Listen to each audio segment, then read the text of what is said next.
The Precious Metals Week in Review, May 13, 2016. Brought to you by Precious Metals International. Earnings results, particularly in the retail sector, seem to provide constant disappointment to stock markets this week. It appears that retail sales in the U.S. are going to be weak again in the second quarter as the U.S. consumer continues to hold on to their wallets more tightly than economists expected.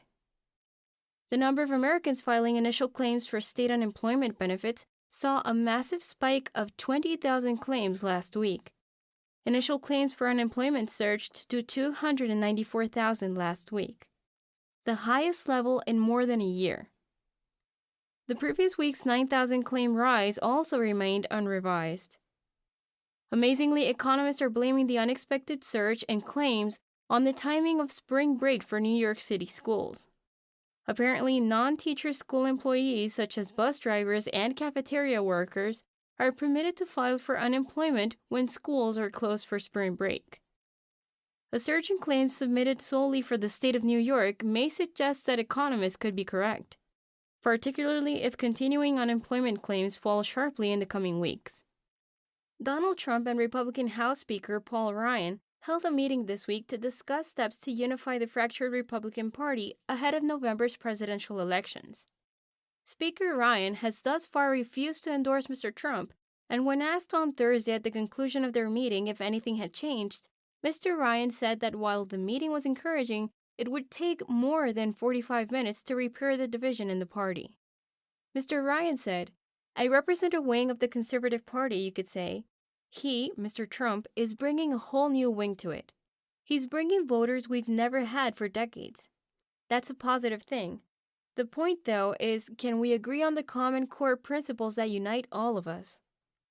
BT Investment Management, a firm based in Sydney, Australia, said in a research note on Tuesday that it believes the Reserve Bank of Australia, RBA, still has scope to ease to help inflation recover, and it's quite clear to us that the RBA will be easing to 1%, with a move to 0% or lower a distinct possibility. The or lower portion of that statement is the interesting piece. If the RBA joins the list of central banks that have taken interest rates into negative territory, it will add even more pressure to the U.S. Federal Reserve to hold off on raising interest rates in the U.S. for fear of strengthening the dollar further as the rest of the world's central banks continue to take the opposite approach, adopting negative rates and watching their own currencies fall. Data released over the weekend showed that China's trade figures shrank in April, which seems to be an indication that the stimulus measures put in place to try to kickstart the flagging economy are not working. Exports contracted by 1.8% from the same time last year, down from an 11.5% growth in March. Imports also plunged for the second month in a row, falling another 10.9% on the heels of last month's 13.8% decline. Slowing Chinese demand for goods is of significant importance in today's globally interconnected economy, where falling demand in one country can trigger recessionary pressures in another, despite thousands of miles of distance between them. Also in China this week, Moody's Investor Service sparked worries over China's growing debt load, noting that liabilities worth 20 to 25% of China's gross domestic product (GDP) may need to be restructured. Total debt in China has risen to 280% of GDP, and much of that debt is owed by state-owned entities (SOEs), which means that the government in Beijing could be saddled with a sizable portion of any debt that requires restructuring. The Chinese Communist Party newspaper, People's Daily, published a front-page article this week which detailed an interview with an anonymous authoritative figure who said that high debt levels are leading to risks in foreign exchange, stock, bond, and real estate markets. The figure also noted that China should make the leveraging a priority. Such outspoken criticism is rare to find in China, particularly within the Communist Party itself.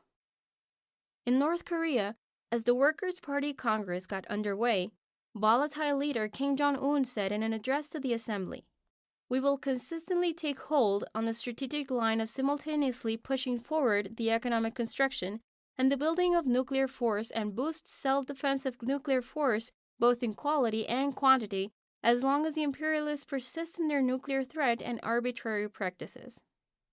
North Korea has already been placed under stricter sanctions from the United Nations for its nuclear ambitions, and such rhetoric is not likely to improve the situation. If reports can be believed, the North Korean government has recently been warning its citizens to expect famine conditions this year as the new sanctions go into effect. In Greece this week, protesters once again took to the streets after the Greek parliament approved a package of income tax and pension reforms that are required in order to meet fiscal targets that it agreed to with its lenders in return for additional bailout funding. Some of the protesters hurled rocks and flaming Molotov cocktails at police, forcing them to resort to firing tear gas in an attempt to disperse the group. Greece continues to be a sore point among the other members of the EU, particularly since the International Monetary Fund notes that they feel a debt write-down may be the only solution that will allow Greece any chance to meet the fiscal commitments it has agreed to. Crude oil hovered around the mid-$40 barrel range despite an increasing impact from the wildfire that continued to rage through the Canadian oil sands region in Alberta this week.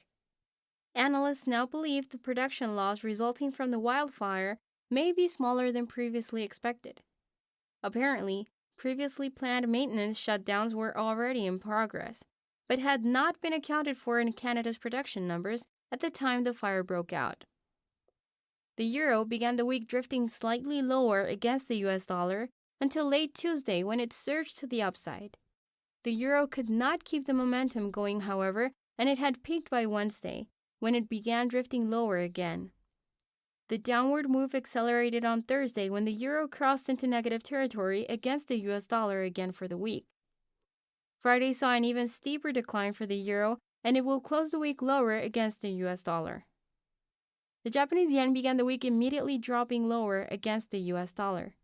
The yen reversed course late on Tuesday and began moving higher, but also could not keep its momentum going and appears set to close the week lower against the US dollar. As earnings season marches on in the US, continued weaker than expected results from retailers only serve to reinforce the view that second quarter economic growth in the US could be as lackluster as the first quarter was. Consumers, which make up a sizable portion of the gross domestic product (GDP) for the US, have continued to choose to save their money and lower their debt loads rather than injecting money into the economy through spending, as most analysts had expected.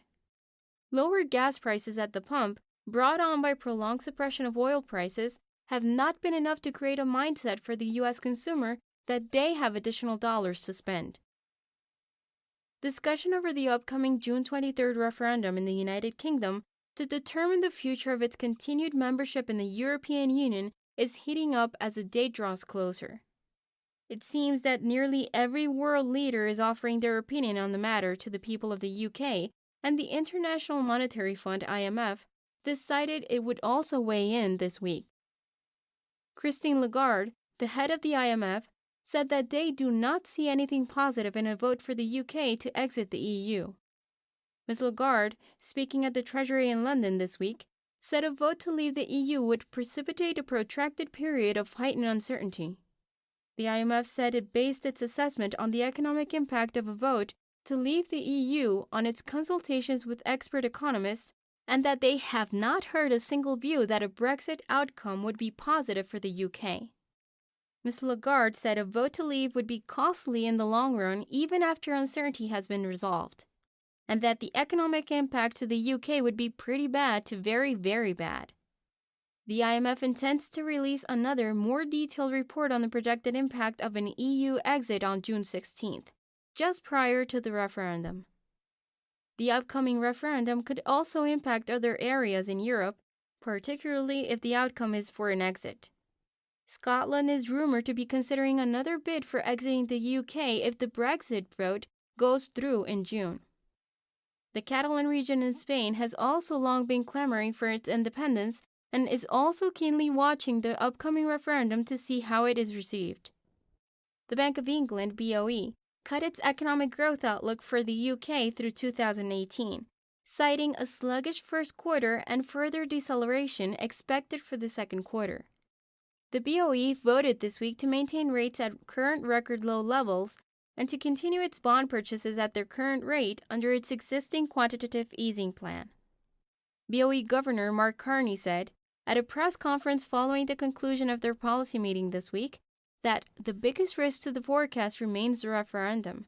If there were a vote to leave, we would expect a material slowdown in growth and a notable rise in inflation, a challenging trade-off. The political debate in the U.S. is expected to begin ramping up as we near elections in November, with Donald Trump being the front-runner for the Republican nomination and Hillary Clinton taking that role for the Democrats.